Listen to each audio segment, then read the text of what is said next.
The 2025 Australian Trans-Am Series was launched this weekend at the Victorian corporate headquarters of series sponsor Trico.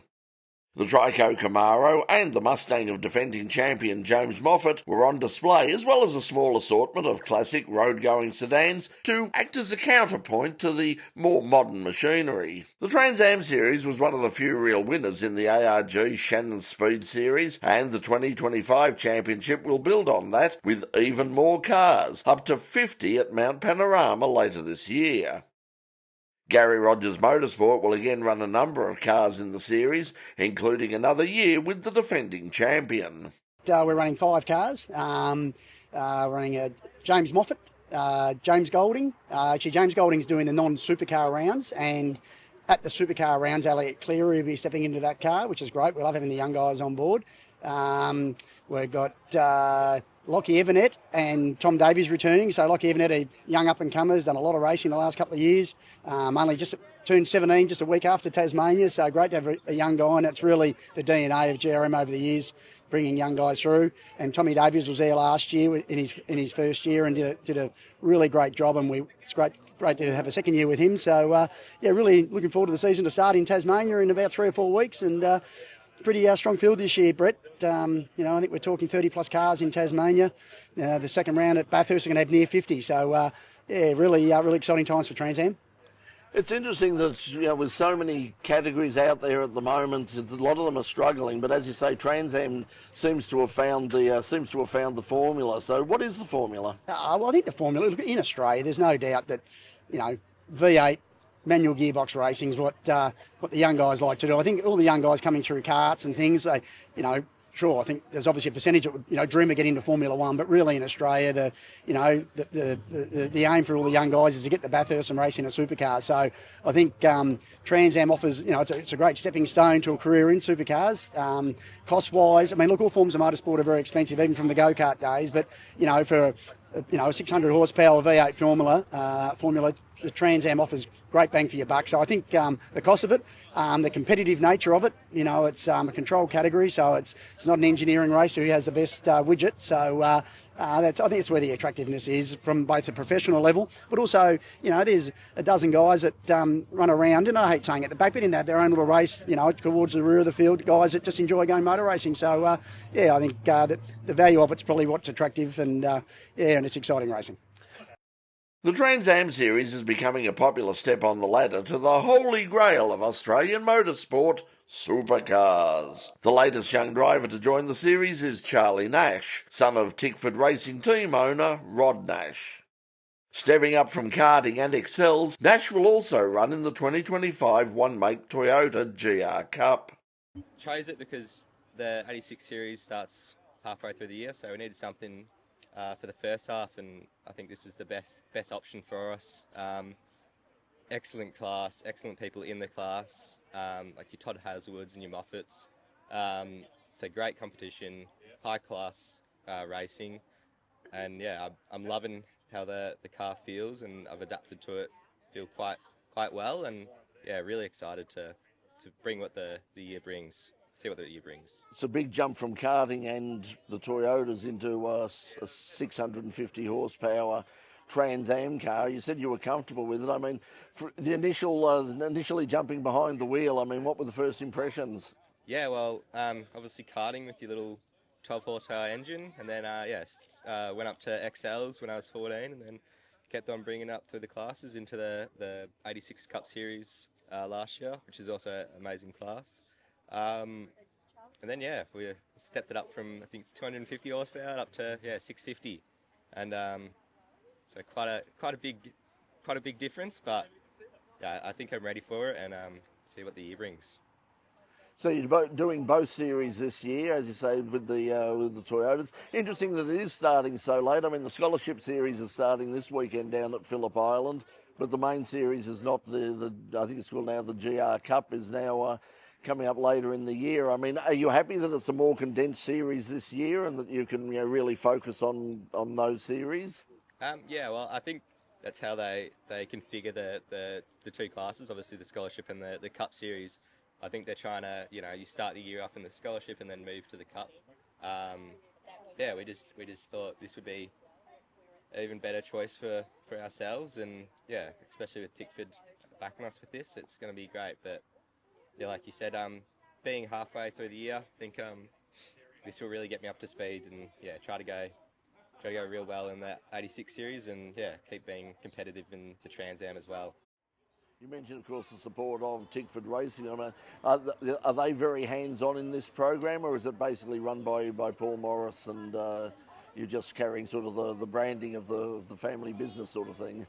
Yeah, well, it kind of goes a bit 50-50. Obviously, Paul's running the car, but definitely Tickford with all their support. You know, I've just come back from a week at Noosa for a training camp. So yeah, I think Tickford's really helping with the driver element of it, and obviously helping out with the cars. But yeah, Paul Morris is running it.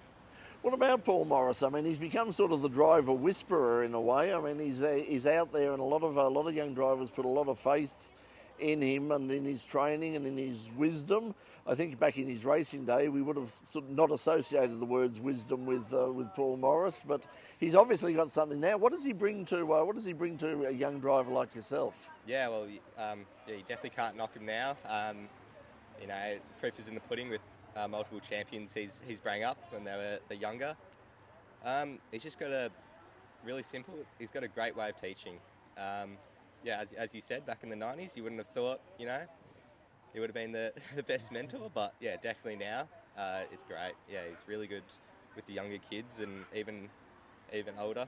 Yeah, he's just got a way with explaining and showing how the car works and different ways how it will work.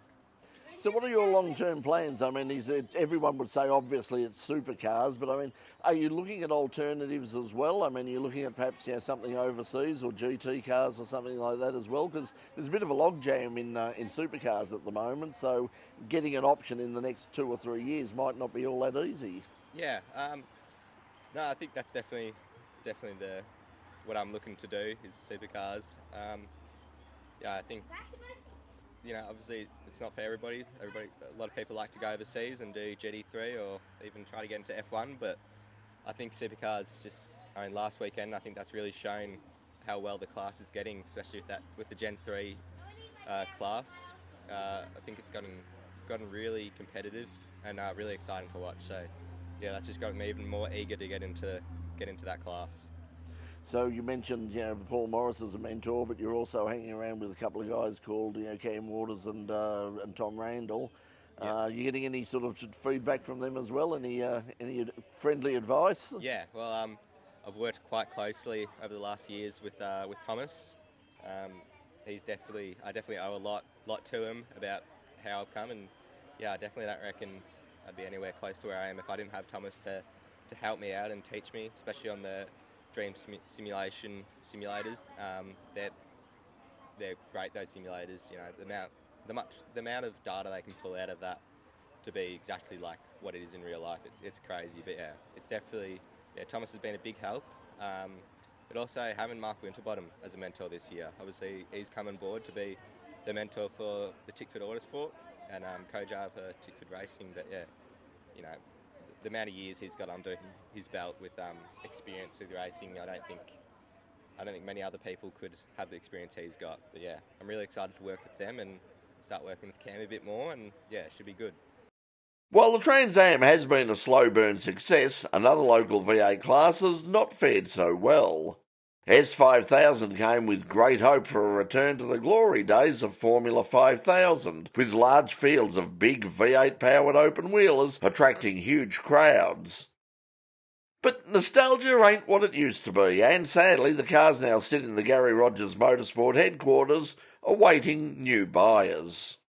It's a shame, Brett, but they're done here, to be honest. It is a real shame because they were something completely different to anything else out there. There's only, whether it's Trans Am, whether it's Super 2, supercars, there's plenty of, tin top open wheel V8 cars here in Australia, but there's nothing, tin top V8 cars here in Australia, but there's nothing in the open wheel area apart from the S5000s. And look, unfortunately, again, it's probably, as it's not a pathway to supercars, I suppose the attractiveness, we probably misread that, thinking that, guys will get in this as a high-powered control category that really will show the driver, and it does. But if it's not embraced by supercars here, it does make it very difficult. So, it is a shame because it was an incredible spectacle. How much did the politics, sort of play a part in all of that? I mean, in terms of, from both supercars and their involvement with it, but also with Motorsport Australia and not getting those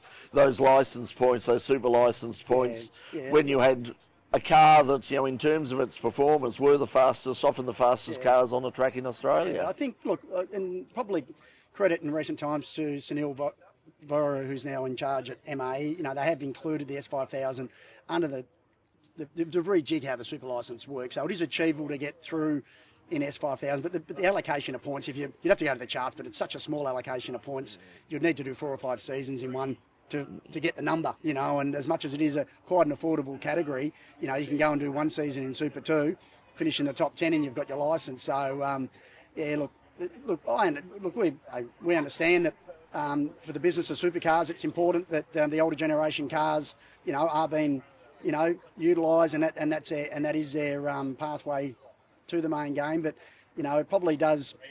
Look, we've always been a firm believer that the filter in motorsport is always going to be some cost element, budget element to filtering drivers as they come through. But we sort of see that the filter should be more about talent rather than who's got the most money to get to the top. And all the machinery is very, very expensive, so you do need to have a reasonable budget to go racing in any category. But there are a lot of kids that drop out along the way because they just can't afford to get, let's say, Super 2 can't afford the $500,000 plus a year to get to get there, and you do lose a bit of talent along the way. So anyway, it's a shame it didn't work out, but the cars are done here. We're currently advertising them. I think that's pretty common knowledge now, and I think they'll most likely end up overseas somewhere. And ideally, we'd like to sell them all together so that potentially they could start racing as a group somewhere else in the world. But if need be, we'll sell them individually for people that just want a high performance car to go out in the track. So yeah, not a bad track day car. No, a good track day car. Yeah, and very user friendly. There's there's no have the preheat oils or anything. You get to the track, push a button, away you go, and go and have a bit of fun. But it's as I say, it is a bit of a shame for the fans because they were a spectacle to see. Yeah, they were spectacular. Yeah. The 2025 Trico Australian Trans-Am Series kicks off at the Symmons Plains Circuit in northern Tasmania on the weekend of March 22nd and 23rd.